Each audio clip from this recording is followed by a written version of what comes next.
دیکھیے کانا پھوسی جو ہے، سمجھا، یہ غیبت ہے. اب اس کو چاہے کانا پھوسی کریں، غیبت کرنا.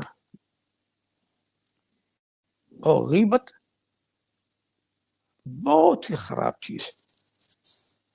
کسی کے پیٹھ پیچھے اسے برائی کرنا، یہ ایسا کہ جیسے کوئی اپنے بھائی کا گوشت کھاتا ہو، مردار بھائی کا گوشت کھائے. یعنی کتنی خراب چیز ہے. تو یہ نہایت خراب چیز ہے. یہاں ایک چیز سمجھ میں آ جانا چاہیے،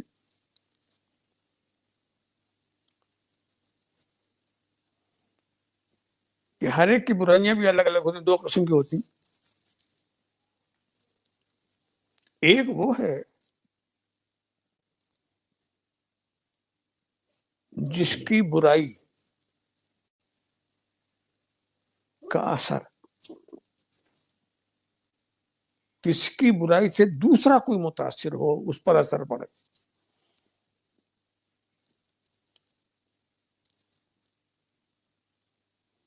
اور ایک یہ ہے کہ اس کی برائی کا اثر خود اسی کی ذات پر پڑے.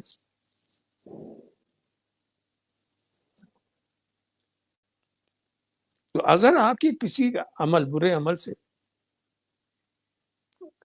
کسی کا نقصان ہو رہا ہو، بری عادت سے کسی کو نقصان ہو رہا ہو، تو آپ کی اس بات کو بتا دینا یہ برائی نہیں ہے، یہ اس کو بچانا ہوتا. جیسے کہ جن سے دوسرے نقصان، مثال کے طور پر ایک چور ہے. چور جو ہے اگر چوری کرتا ہے تو کسی کا بھی نقصان ہو سکتا ہے. تو اب اگر ہم یہ بتا دیں کسی کو کہ فلاں شخص چور ہے، تو یہ وہ بات نہیں کہی جائے گی جس کی اجازت نہ ہو. یہ گمراہ ہے، برائی تو کوئی اس کی، مگر یہ وہ برائی نہیں ہے جس کا بیان نہ کیا جائے.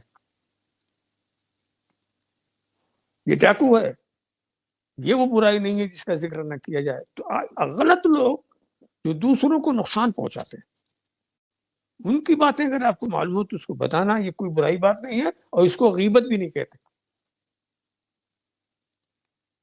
وہ نہیں کہتے،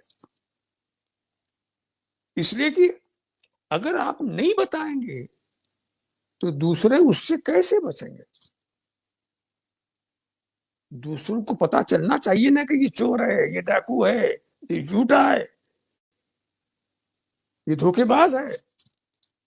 یہ بتانا چاہیے، یہ ہونا چاہیے. تو اس کو غیبت میں نہیں رکھتے. مگر کوئی شخص ہے جس کا نقصان اسی کو، مثال کے طور پر مسلمان تو ہے مگر بدقسمتی دیکھو کہ نماز نہیں پڑھتا. یہ بھی تو عیب ہے، نماز نہیں پڑھتا، عیب تو ہے.